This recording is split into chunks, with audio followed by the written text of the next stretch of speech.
illustration of why local data matters. When communities document what people are actually experiencing, it can turn frustration into evidence, evidence into organizing, and organizing into policy change. We're not doing Q&As, and I imagine that there are lots of questions. And so I just want to remind everyone about the table talks we'll be hosting this afternoon. The table talk topics are listed in the program. You can choose 4 and rotate every 20 minutes. And that's your opportunity to get some of those questions answered. The New Bedford Primary Care Report did not just describe a problem, it helped support a City Council resolution committing the city to primary care access for everyone who lives there. For anyone who wants to understand how that happened, how a local report became a tool for public action, Pam will be leading a table talk this afternoon on the New Bedford experience. Next, we turn to one of the most important parts of the primary care safety net, community health centers. Community health centers take care of the tired, the hungry, the poor. They serve patients who are too often excluded, ignored, or poorly served by the rest of the healthcare enterprise. And despite facing workforce, financing, and capacity constraints, community health centers just keep seeing everyone. They are the healthcare safety net, and too often they are asked to do the impossible with next to no resources. Our next speaker is Cheryl Bartlett, President and CEO of the Greater New Bedford Community Health Center and former Commissioner of the Massachusetts Department of Public Health. She brings deep experience in community health and public health leadership. She will discuss how partnerships with community health centers can help close the primary care gap. Join me in welcoming Cheryl to the stage.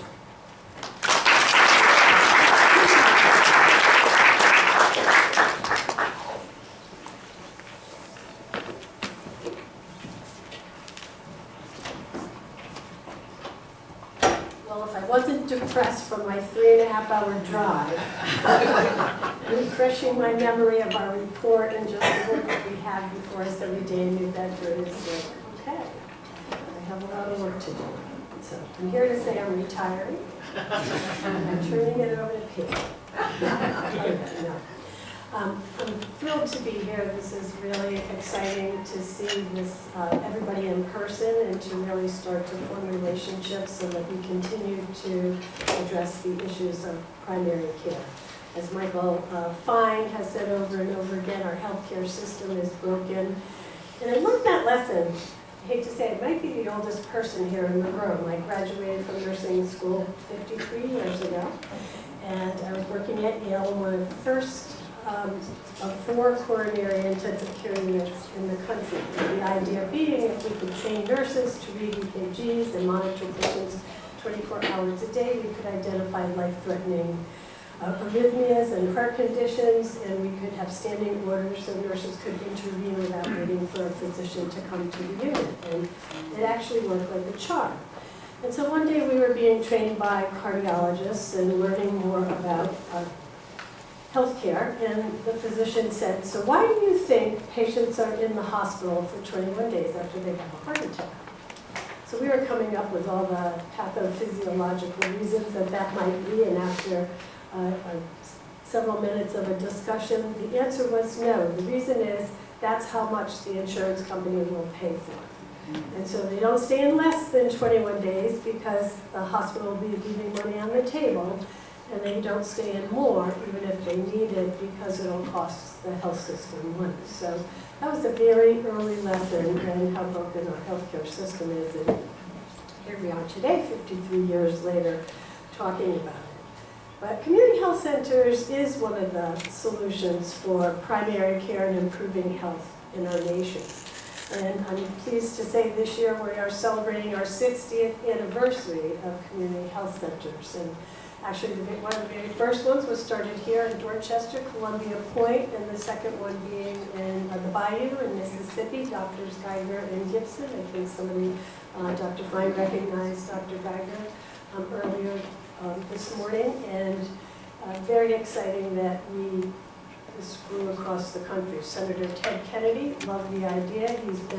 Was an advocate for universal health care, and we now in this country have about 1,500 community health centers and thousands of sites. Each health center often has multiple sites. But a little bit back in the history of it was that these evolved out of the Economic Opportunity Act of 1964, President Lyndon Johnson. And he felt that we wanted to have a war on poverty, and we wanted to create a great society. And so that was the beginning of the health center movement. And following that, in 1965, we had Medicaid and Medicare. And we also had the creation of community action agencies, or sometimes called CAP. We have them here in Massachusetts. And they actually addressed what we now call the social determinants of health, but they were really addressing some of the barriers to people, the social conditions in their life, having affordable housing, healthy and safe housing, having transportation, childcare, all the barriers for access to health care. And so we really have had a great start, and we have moved into, they were originally called neighborhood health centers. You'll hear Michael and others refer to neighborhood health centers as an important way of serving neighborhoods. And they serve uninsured and underinsured. And actually we take all forms of insurance, but we mostly have people that are uninsured and underinsured. And we also serve a very vulnerable, poor population. About 85% of the patients at the New Bedford Community Health Center are under the federal poverty level. And in Massachusetts, we have the Mass League of Community Health Centers. Maybe some of you have heard them. They are what we call our primary care association. Each state has a primary care association that tries to help health centers navigate the troubled waters that we face in healthcare and bring us resources to help us improve our efficiencies and our effectiveness. In Massachusetts, we serve 1 million patients, about 1 in 7, and actually that's the same number that is served across the nation. About 1 in 7 patients get their primary care at a community health center. And as you heard from the report that Pam and Anita shared this morning in New Bedford, I realized as we were just forming our New Bedford work group that it sort of felt like there was nobody providing primary care in New Bedford except the community health center. And so I went and got all of the South Coast Health's the list of all their physicians, and I did an inventory. And in the city of New Bedford, not only in primary care, there are practically no other providers of health care in the city limits. And to be fair, they have sites in Fairhaven and in Dartmouth, which are suburbs to New Bedford, where they have most of their practices. But 75% of the patients that come to the health center have no transportation. And so being downtown New Bedford, where we're 2 blocks away from the bus station, is critical for us to serve this population. So what do community health centers do? Originally, we were really founded, a lot of them were founded on maternal and child health care needs. Everybody wants to see a new child be born with the greatest opportunity in life and health. And so we started in New Bedford, I believe, with 1 physician and 1 nurse, and we were really focused on maternal and child health care. But it evolved over time. We are based out of the Federal Health Resources and Services Administration under the Health and Human Services Federal Agency. And within HRSA, is our acronym for it, we have the Bureau of Primary Health Care, which is where community health centers are funded. And we're considered federally qualified health centers, and that is that we meet a certain standard of care. And every 3 to 4 years, we get what we call operational site visits, and they come on board with a team of people to look at our fiscal operations, to see if we're financially sound. And one of their primary areas of focus is that we serve patients regardless of their ability to pay. And so that means when we don't have a payment source, we have to find that funding, and Just for an example of our health center, 50% of our funds come from patient service revenue, and I have to figure out where the other 50% of them come. And so, anyway, they come on site. We have 110 standards that we have to meet. They used to give us time to fix things while they were there or to have a little grace period, and now we have to be 100% in compliance. So they look at our clinical operations, they look at our administration, and they look at our, again, fiscal policies. Our board of directors has to be a majority of patients of the health center. And I think that's a great thing because we have the voice of the patients at the table to try to guide us of where we need to make some improvements, but it's also very challenging because they need to reflect the population that we serve, and I struggle very much to try to reflect that population. We have a large Hispanic population at our health center. I would say that at our health center about 50% of the patients are Hispanic. In our pediatric practice, 70% of the parents don't speak any English whatsoever, they speak Spanish. So trying to find people that can understand the complexity of the health center. A lot of our patients have low health and regular literacy and language and cultural barriers, so to come on a board of directors, it's very challenging for me to try to engage them and keep them engaged. A lot of them move around with multiple jobs. It's a very low wage earning population that we serve in New Bedford. Again, I think I said 85% are made below the federal poverty level, and for anyone that doesn't know, it's for a family of one, that's $14,000. A family of four, it's $44,000. So think about having to pay rent, put food on the table, gas in the car, and all the things that we need. There isn't really much money left for health care. And also it just doesn't give them a lot of opportunity to get the skills that can really help us improve the business side of the healthcare of our health center. They're really great in talking about what access is like and what some of their frustrations were that have helped us to improve our systems. But in general, having a majority consumer board has created some challenges for us. But most health centers today are really major providers of primary care. We're large primary care practices. Again, I think that we have about 36 providers, and I'm happy to say we're up to 3 physicians now at the health center in the last year. Thank you. One of the added bonuses of being part of primary care for all Americans is Dr. Fine helped me find a new chief medical officer, which is great. He started 3 weeks ago. And one of the reasons that I brought him on board was to help us create a residency program. I'm really hopeful that we'll be able to be one of those health centers that can create community practicing physicians. We have one here in Massachusetts. We have the Greater Lawrence Community Health Center, and they provide graduate medical education. They've been doing it since 1995. And have trained over 249 exact was the number I got yesterday. And they have about 12 in each class each year, and 60% of them stay in Massachusetts. So they're graduating 12 people this year, and 8 of them are going to stay in Massachusetts, some of them right in Greater Lawrence. So if we could start to train 12 people every couple of years and keep 8 of them in Massachusetts, hopefully a few in the New Bedford area, we could really start to build up our primary care provider workforce. So that is really exciting to me. And I mean, it really got so scary at one point that when I had one physician, I thought, what if that person has been working as a physician for 38 years at the health center? So every year I think, when is the year she's going to retire? And then I have no physicians. And I'm not really sure as a community health center, how could we function without a physician, at least at the helm, if I couldn't have them providing primary care, because as you know, physician assistants have to practice under the license of a physician. Nurse practitioners finally, thanks in COVID, that we lifted the ban for nurse practitioners to practice autonomously. And so after 2 years of practicing under the license of a physician, a nurse practitioner can practice on their own.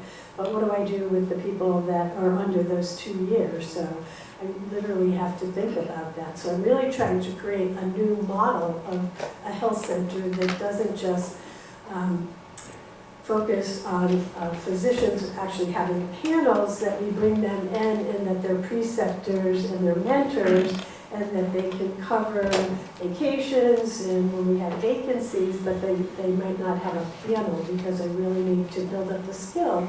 If the nurse practitioner, which is primarily our workforce here in Massachusetts and at our health center providing primary care, there's no comparison to the clinical training that a nurse practitioner gets to a physician. And so they come on site, and many times we do a lot of referring our patients out to specialists to help to manage things like diabetes. And I think that we need to figure out how to bring that training and education and support to that mid-level workforce by having physician trainers, preceptors, mentors, right, as part of our team, and increase the skill level of our nurse practitioners.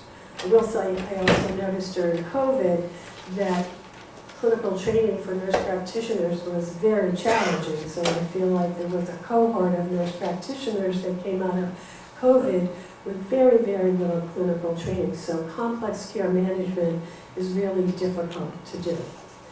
And so sort of what the day and the life and the scope of services that we have at the health center is, we do clinical preventative services, a lot of screening. We have sometimes we screen as just part of our primary care visits. We also host clinics to do certain screenings when we see a need in the community. Early detection, early treatment, we know will improve the outcomes for people with chronic conditions, and hopefully try to prevent them from going on to complex care management. But for those who need complex care management, we really have expanded our team of clinical nurse case managers to try to make sure that all the different care needs of that patient are getting met. And we do it in a team of a nurse clinical case manager with a community health worker. We've really expanded our community health worker workforce, because to me they are the root of our community. They live in the community. They come from the backgrounds that our patients are from. They speak the languages. They understand the cultural barriers to getting health care in the United States system that's different from what they're used to there. And so complex care management has become a big part of healthcare today, particularly in value-based care systems and accountable care organizations. In Massachusetts, those of you that are here are aware, but our Medicaid department is primarily accountable care organizations and value-based care. So we get a capitated rate of payment as the baseline to care for our patients, and then we get bonuses on if we meet the quality metrics, and there are quite a few metrics that we have to meet. So what does that mean? We have to see patients more often, we have to coordinate care with outside specialists and providers, we have to make sure that we get that information back, and that we are seeing them more frequently. In the days before capitation and value-based care, we see patients whenever they came in, fee-for-service. A lot of our patients came in maybe once every 2 or 3 years, unless they were very sick, and so it's hard to keep people healthy. And so now we have to see them 3 or 4 times a year, so we actually have to follow up, make sure that they're taking the medications, that they understand. We see a lot of cultural issues with our patients getting a prescription for hypertension, take the whole prescription and don't fill it again. They don't really understand that. And so again, that community health worker workforce has really helped us to do outreach with those patients. We now have a relationship with our pharmacies where we say if a patient doesn't come back for a prescription that's supposed to be ongoing, to call us. So again, clinical case management has become a really big part of value-based care. And we also, as we know, many people have short-term crises and stress in their life, and some people have long-term mental health conditions, substance use disorders, and so part of our charge from the federal government is integrate into primary care behavioral health services, and that has been a challenge over the last 4 to 5 years where we've developed a full-scale behavioral health program where we have nurse practitioners, psychiatric nurse practitioners who support the primary care providers.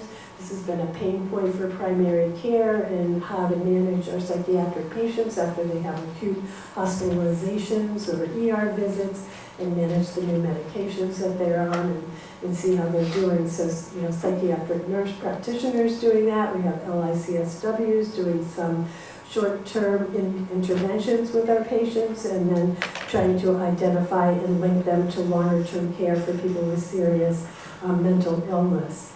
And so we do what we call warm handoffs as part of primary care. Somebody comes in and we notice that what their prevailing problem is of the day is a mental health issue. We try to get a social worker in, and if we can't get a social worker in, we've trained all of our community health workers to do warm handoffs, can come right into the room with the patient, and then try to help link them to care either with us or an outside entity. So I can't emphasize how much we've grown in that care management space in the health center world.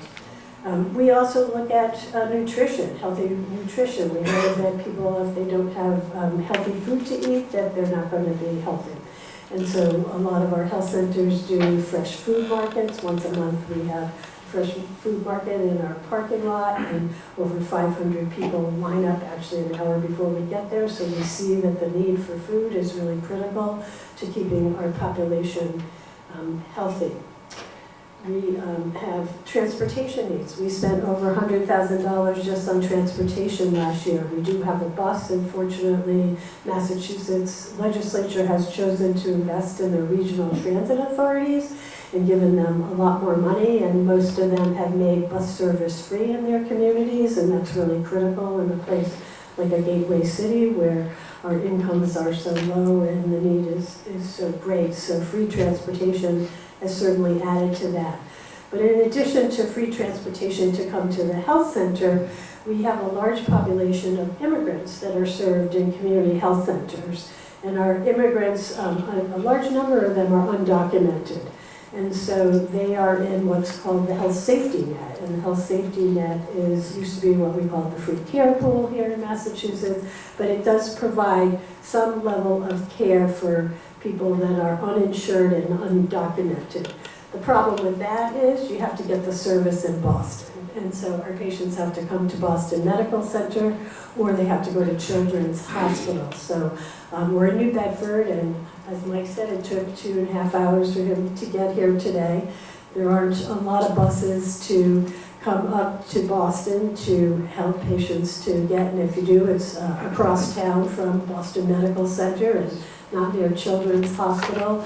And so getting people up to Boston is something that we pay for. Sometimes we even send a community health worker with someone if they're not speaking English. Just to give you an example of the complexity of a patient, sometime we sent a young boy and his mother to Boston, I won't name the hospital, in Boston. And we drove them up we paid for a taxi.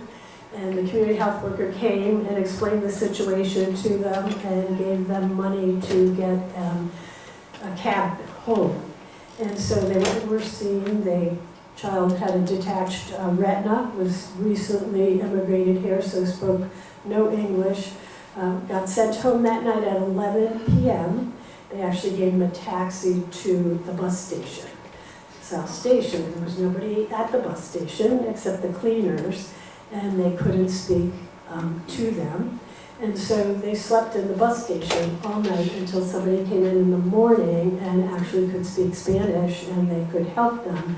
Unfortunately, they still had the money that we gave them, and they got them to a bus. That is a common day in the life of a patient at a community health center, at least the ones that I'm familiar with here in Massachusetts. So it's really serious that we have primary care, particularly in the setting of a community health center, because of all the other things that we do. We don't do just the medical piece of it. We do make sure the patient gets from home to the health services that they need and back home again.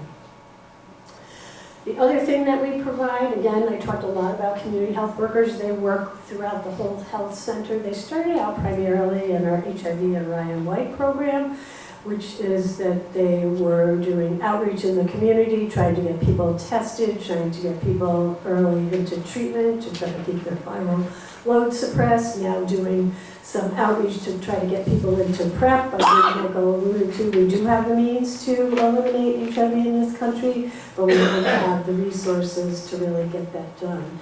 And so case management has been a really important part, and that's what community health workers have done. But we realized that we really needed that across the board. We actually now have them in the primary care practice. So if a patient comes in, and really what their prevailing problem is a social determinant of health, which we know that that is the majority of the impact to the health of our population, is the conditions in their life. If we can't eliminate some of the conditions that prevent them from being healthy, we can't have them get livable wages, and we can't help them improve their quality of life. And so community health workers, again, they all speak the languages, they understand the culture, and they can help the patient navigate all of the services. And most of our communities have very robust community-based organizations that help with housing, that help with food security, that help with homelessness.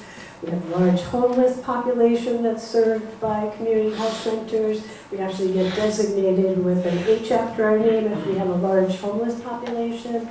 We have our funding's called the 330 grant from the HRSA, and that gives us foundational funding to be able to care for this population. But if we have homeless individuals, we get a little bit more money, and we actually we're covered to go out into the field, go out into under the bridges, go out into the woods, wherever it is that they are camping out, so to speak, and help to take care of them. So homeless services is a big part of either our linkage or our direct work with the populations we serve.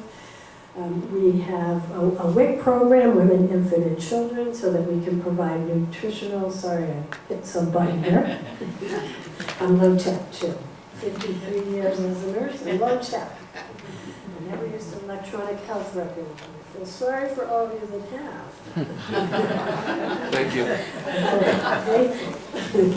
Anyway, women, infant, and children, we serve 5,000 people in the city of New Bedford that we can give nutritional education, and we can give vouchers for care. We give over $3 million worth of food to people through our WIC program. It's separate, but it's within the health center itself. We host health fairs a couple times a year. We bring people in, and we try to make them fun, that we just don't have you come around and get different screenings. We do it outside, we close down the street, we have a DJ playing. We incentivize people to come to it by having every half an hour we have a raffle with a gift card or a gift basket of some sort to give to the patient, and then we have one big one at the end of the day, so we hope that we can keep people there all day. We do screenings, we do vaccines, we bring in our community partners so they can learn about all the other things that are happening in New Bedford that they can access. We do it in our big one, the end of August, so that we can get kids ready for school. So we have a backpack drive, and we gave out 2,000 backpacks last year. We fill them full of all the things the kids need, not only just to go to school, but some things they might need in their life as well. So those are fun. We also have been working more recently with I think Pam referenced the Quiche-speaking population, that's Central Americans, and we have a large new wave of immigrants coming from Guatemala, and they're from indigenous mountain villages, and the mountain villages speak Quiche, and each one of them speaks a different dialect. So trying to communicate with that population and serve them has been extraordinarily challenging. So obviously, it's not a written language, it's not like a regular language that one could get certified in the typical way we now in healthcare get certified interpreter services. And so I came up with a clever idea of finding someone who could speak the best English that they could and train them speaking English, and then they could speak Quiche to our patients. And what was fascinating to me, again, we talk about systems that sometimes create rules for good reasons, and then those good reasons make it hard to serve people with new needs and demands, is that my certified interpreters came marching into my office and told me I could not use them to interpret languages for Quiche-speaking people because they weren't certified. And I said, well, show me where I could get them certified, and I'll get them certified. But I'm going to make an executive decision here that speaking to a person is better than speaking to them with a certified interpreter, because we can't talk to them at all right now when this person's sick and here needing our help. And so sometimes systems just totally baffle me. But anyway, I did it anyway. I hired them and had them come in, and it made a huge difference. It's been challenging to keep them there because the system is so complex for them.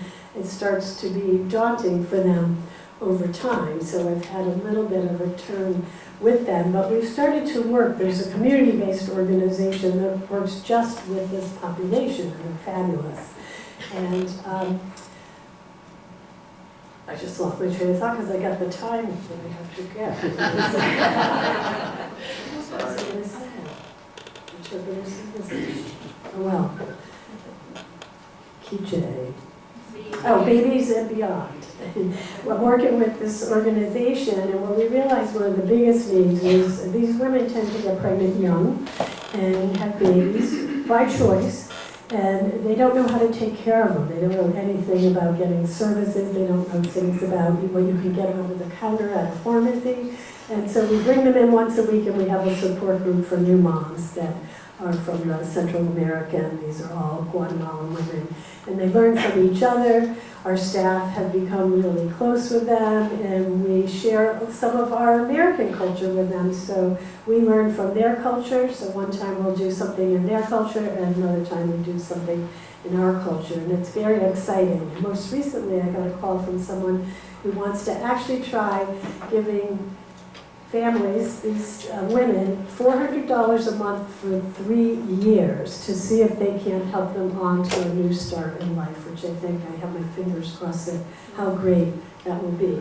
But these are some of the things that we do here at community health centers, and one of the big things is we have what we call benefits counselors, and when you come in, if you don't have something, some form of payment for your services here, we try to find something for you, because A, that helps me get money in the door, and if I can get money in the door, I can do more things, because I do have to serve regardless of the ability to pay. So anywhere I can find money, I'm trying to find it, but it's a service for the whole community. So we have staff who speak multiple languages, and they can really help people get on their way to getting access through insurance, but we know insurance alone isn't access. It really takes patient navigation, and I really believe this community health worker workforce helps us to link people to all of the care that they need. And so, anyway, it's a pleasure to be here today. I look forward to meeting many of you throughout the day, and I will be doing a tabletop to learn how to start a community health center.